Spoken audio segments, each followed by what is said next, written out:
नमस्कार, आप देख रहे हैं टीएनपी न्यूज। मैं हूं आपके साथ दीपिका ओझा। चलिए शुरुआत करते हैं उत्तर प्रदेश की खबरों की।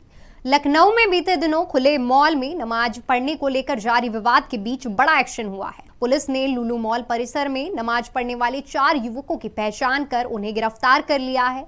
इन चारों युवकों से पुलिस अब पूछताछ कर रही है। बता दें कि लुलु मॉल को लेकर चल रहे विवाद पर सीएम योगी ने लखनऊ पुलिस को सख्त हिदायत दी थी। सीएम ने कहा कि बार बार लखनऊ प्रशासन से कहा गया है कि जो अराजकता की स्थिति पैदा करने, सांप्रदायिकता को बढ़ावा देने का प्रयास हो रहा है, उसे गंभीरता से लेना चाहिए और किसी भी प्रकार की शरारत को स्वीकार नहीं करना चाहिए। हाथ में लेने का प्रयास कर रहा है।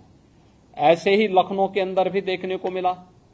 लखनऊ में एक मॉल खुला है, वह मॉल अपने व्यावसायिक प्रतिष्ठान को लेकर काम कर रहा है और उसको लेकर के राजनीति का अड्डा बनाना, अनावश्यक बयानबाजी जारी करना और उसके नाम पर फिर सड़कों पे प्रदर्शन करके लोगों के आवागमन को बाधित करना और बार बार लखनऊ के प्रशासन से कहा गया सबके बावजूद भी अराजकता पैदा करने और सांप्रदायिक विद्वेष की स्थिति पैदा करने का जो कुत्सित प्रयास हो रहा है, यहाँ पे लखनऊ प्रशासन को बहुत गंभीरता से इसको लेना चाहिए। इस प्रकार की किसी भी शरारत को स्वीकार नहीं करना चाहिए।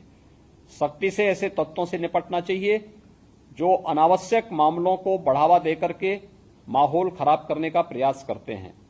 बहुत सारे माध्यम हैं, अगर किसी को सूचना लेनी है वे सूचनाएं उन लोगों से जाके ले सकते हैं, लेकिन कोई हस्तक्षेप करके आवागमन को बाधित करेगा। मैंने पहले कहा कि सड़कों पर यह पूजा के लिए या किसी भी अन्य कार्यक्रम के लिए कोई जगह नहीं होनी चाहिए और इसको किसी भी प्रकार की अनुमति नहीं दी जानी चाहिए। जो शासन ने पहले से व्यवस्था बनाई है उसको हम सख्ती से लागू करें, इन चीजों को तय करें। वहीं सीएम योगी ने अलग अलग जिलों में तैनात वरिष्ठ पुलिस और प्रशासनिक अधिकारियों के साथ बैठक की। इस दौरान सीएम ने अधिकारियों को अपनी जिम्मेदारी और जवाबदेही तय करते हुए निर्देश दिए।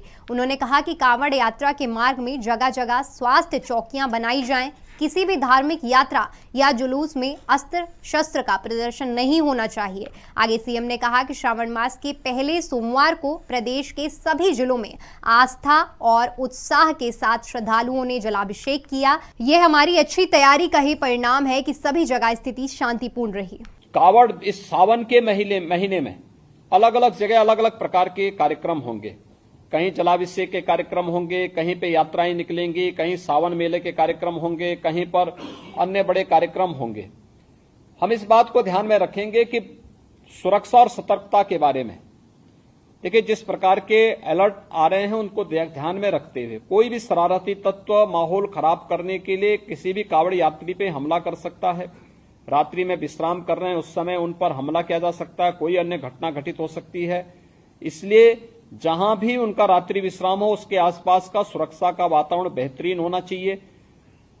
जहां जिस रूट पर भारी मात्रा में कावड़ यात्री चले वहां पर ट्रैफिक डायवर्जन की व्यवस्था हो और ट्रैफिक डायवर्जन इस रूप में हो कि किसी को भी उसका उल्लंघन करने की परमिशन न हो। इसको भी हम ध्यान में रख करके देखें। शिवालय होंगे, मंदिर होंगे, उन सभी के आसपास हम देखें कि कोई जर्जर भवन है, बरसात के समय में वह गिर न जाए और उसके कारण जन हानि न होने पाए। इसके बारे में भी हम लोगों को वहां पर ध्यान में रखना होगा। बड़े देवालयों में, शिवालयों में भीड़ नियंत्रण के लिए हम लोग पहले से ही मंदिर प्रबंधन के साथ बैठ करके अपनी कार्य योजना बना लें। वहीं प्रदेश में गैर मान्यता प्राप्त मदरसों पर जल्द ही योगी सरकार शिकंजा कसने वाली है। प्रदेश के ऐसे मदरसों पर नकेल कसने के लिए योगी सरकार ने पूरी प्लानिंग कर ली है। मदरसा बोर्ड के चेयरमैन ने कहा कि मदरसों की पड़ताल करने के लिए जल्द एक सर्वे किया जाएगा। इस सर्वे के माध्यम से फंडिंग से लेकर मदरसे के संचालन की पूरी जानकारी हासिल की जाएगी। मदरसा बोर्ड की तरफ से दी गई जानकारी के अनुसार योगी सरकार जो कदम उठाने जा रही है उसके अनुसार मदरसों को जो फंडिंग कहां से आ रही है इन सब की जांच की जाएगी। लखनऊ में पिटबुल हादसे के बाद सभी जिला प्रशासन अब सतर्क हो गए हैं। इस बीच कानपुर से खबर आ रही है कि जो भी पालतू कुत्ता रखना चाहता है उसे अब रजिस्ट्रेशन कराना होगा। यानी कि अब अगर आप कानपुर के रहने वाले हैं और कुत्ते पालने का आपको शौक है तो जान लें कि आपकी जेब ढीली होने वाली है और कानपुर नगर निगम अब कुत्ते पालने वालों से सालाना टैक्स वसूलने जा रही है। कानपुर नगर निगम के पशु चिकित्सा अधिकारी ने कहा कि जो भी विदेशी ब्रीड है उसमें एक कुत्ते की फीस 500 रुपए प्रति साल और अगर भारतीय नस्ल का डॉग है तो उसके लिए 300 रुपए सालाना फीस निर्धारित की गई है। वहीं नोएडा के सेक्टर 18 स्थित डीएलएफ मॉल में मैडम तुषाद संग्रहालय की शुरुआत होने जा रही है। आम दर्शकों के लिए आज से यह म्यूजियम खोल दिया जाएगा। बता दें कि कोरोना वायरस काल से पहले यह म्यूजियम नई दिल्ली के कनॉट प्लेस में लगाया गया था। कोरोना महामारी के चलते इसको बंद कर दिया गया, लेकिन अब कंपनी ने इसके लिए नोएडा को चुना है और डीएलएफ मॉल में शिफ्ट कर दिया गया है। लखनऊ में अब सफर करना आसान होने जा रहा है। इसके लिए प्रदेश सरकार एक ऐप लॉन्च करने जा रही है, जिसके जरिए शहर के लोग आसानी से उन रूटों के बारे में पता कर सकेंगे जहां पर उनको जाना है।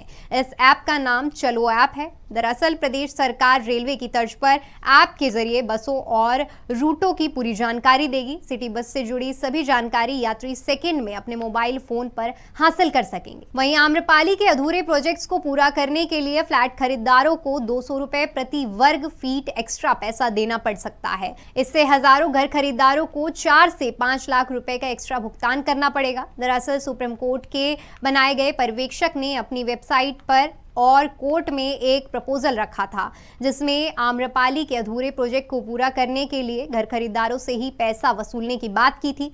खरीदारों की तरफ से वकील ने बताया कि कोर्ट में जब 200 रुपए प्रति वर्ग फीट के अनुसार से पैसा भुगतान करने की बात कही तो हमने इसका विरोध किया। इसके बाद कोर्ट ने आगामी 25 जुलाई तक ऑब्जेक्शन फाइल करने की बात कही है। वहीं कानपुर में बीते 3 जून को हुई हिंसा में क्राउड फंडिंग के आरोपी मुख्तार बाबा के करीबियों पर प्रशासन का शिकंजा कसता जा रहा है। स्वरूपनगर थाने में मुख्तार बाबा के भाई मुश्ताक सहित 6 लोगों पर मामला दर्ज हुआ है।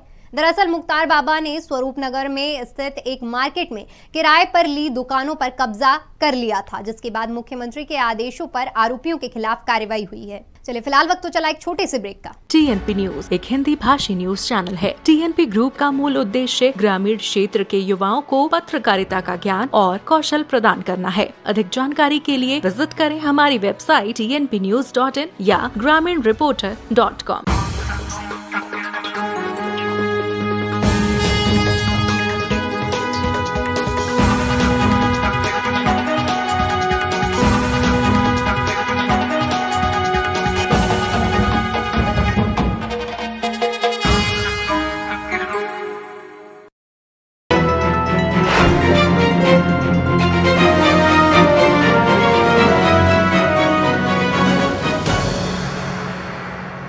ब्रेक के बाद एक बार फिर से आपका स्वागत है। रुक करते हैं अगली खबर का। पीलीभीत के थाना सेहरामऊ पुलिस ने फरमान हत्याकांड का खुलासा किया है। पुलिस के मुताबिक समलैंगिक संबंधों में दोस्तों ने गला घोंटकर हत्या को अंजाम दिया और शव को पास के खेत में फेंक दिया। फरमान हत्याकांड में पुलिस ने 4 नामजद के खिलाफ मामला दर्ज किया है। साथ ही पुलिस ने 3 आरोपियों को गिरफ्तार कर जेल भेज दिया है। तत्काल मौके पर थाना सेहरामऊ की पुलिस पहुंच गई तथा फॉरेंसिक टीम और सर्विलांस की टीम भी पहुंच करके तत्काल उसकी जांच पड़ताल शुरू की गई। तो इस घटना का खुलासा किया गया है, जिसमें 3 अभियुक्त गिरफ्तार किए गए हैं। वहीं रायबरेली की सरेनी कोतवाली क्षेत्र में तेज रफ्तार का कहर देखने को मिला, जहां ट्रक ने बाइक सवार को जोरदार टक्कर मार दी। वहीं सूचना मिलते ही पुलिस मौके पर पहुंची और घायल को अस्पताल में भर्ती करवाया। साथ ही ट्रक चालक को गिरफ्तार कर मामले की जांच शुरू कर दी गई है। बरेली से एक दिल दहला देने वाली खबर सामने आई है। यहाँ शाही थाना क्षेत्र के दुनका में बंदरों ने एक शख्स के हाथ से 4 महीने के बच्चे को छीनकर छत से फेंक दिया, जिससे बच्चे की मौके पर ही मौत हो गई। जानकारी के अनुसार शख्स अपने बच्चे को लेकर छत में टहल रहा था। इस दौरान अचानक से बंदरों का एक झुंड आ गया और शख्स पर हमला बोल दिया। बंदरों ने देखते ही देखते बच्चे को छीनकर छत से फेंक दिया।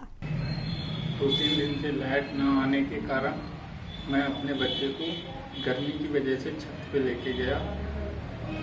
जब मैं छत पे गया तो कोई भी बंदर वहाँ नहीं था। अचानक से 4-5 बंदरों का झुंड आया और उसने मुझ पर हमला कर दिया, जिसकी वजह से मेरा बच्चा उन्होंने मेरी गोद से छीन लिया। और जब मैंने उसे छुड़ाने की कोशिश की तो उसने छत से नीचे उसे फेंक दिया, जिसके कारण उसकी मौत हो गई। पहली घटना है जो ऐसी घटी है। क्या एनिमल का बिहेवियर खराब हो गया, क्या होगा, इसके लिए टीम वहाँ भेज करके एग्जैक्ट क्या हुआ था इसके बारे में पता किया जाएगा। वैसे जहाँ तक बंदरों का सवाल है, तो अगर कहीं विशेष समस्या होती है के कारण तो उनको पकड़ने के लिए सरकार ने व्यवस्था दे रखी है कि जो भी व्यक्ति पकड़ना चाहे वो अधिकृत अधिकारियों को आवेदन दे करके पकड़ने की अनुमति प्राप्त कर सकते हैं। वहीं पीलीभीत के बरखेड़ा थाना क्षेत्र में बदमाशों ने एक युवक के साथ लूटपाट की और फिर गोली मारकर मौके से फरार हो गए। वहीं मामले की सूचना मिलते ही पुलिस मौके पर पहुंची और घायल को नजदीकी अस्पताल में भर्ती कराया, जहां उसका उपचार जारी है। इसके साथ ही पुलिस आरोपियों की तलाश में जुट गई है। प्रदेश में मौसम का मिजाज बदलने वाला है। मौसम विभाग ने राजधानी लखनऊ समेत कई इलाकों में बारिश की संभावना जताई है। बता दें कि इस समय अलग अलग इलाकों में उमस भरी गर्मी पड़ रही है और लोगों को बारिश का इंतजार है। प्रदेश में बीते 1-2 दिनों से बादल छाए हुए हैं, लेकिन बारिश का इंतजार लंबा ही होता जा रहा है। मौसम विभाग के मुताबिक लखनऊ, प्रयागराज, कानपुर, गोरखपुर और मेरठ समेत प्रदेश के कई हिस्सों में आज बारिश होने की संभावना जताई जा रही है। चलिए फिलहाल के लिए उत्तर प्रदेश की खबरों में इतना ही। देश और दुनिया की तमाम बड़ी खबरों के लिए हमारे YouTube चैनल को सब्सक्राइब करें। खबरों को विस्तार से जानने के लिए हमारी वेबसाइट www.tnpnews.in पर विजिट करें। धन्यवाद।